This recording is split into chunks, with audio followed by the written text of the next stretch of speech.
Body Break. Body Break with Hal Johnson and Joanne McLeod. Oh yeah. Body Break. Body Break. Whether you call it gardening or landscaping, there's no doubt about it. It's a lot of work. I can still remember when there was nothing here. Going to the tree farm, digging holes, and planting the trees and flowers.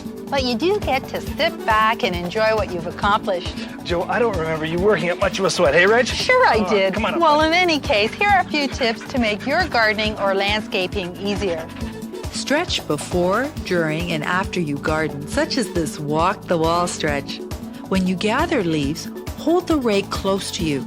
If lifting rock, crouch and push from the legs.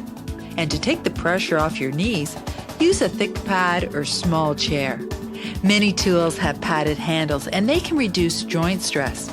And wearing gloves will also help to prevent blisters. Whatever type of lawnmower you use, grip the handle lightly but firmly. A grip that's too tight can result in overuse of neck, shoulder, and upper back muscles. And lastly, build up your endurance for yard work throughout the year by cycling, walking, or swimming. Well, until next time, keep fit and have fun. Body Break. Thanks for watching this video. And don't forget to hit the like button and subscribe to the BodyBreak channel for more awesome videos. Until next time, keep fit and have fun.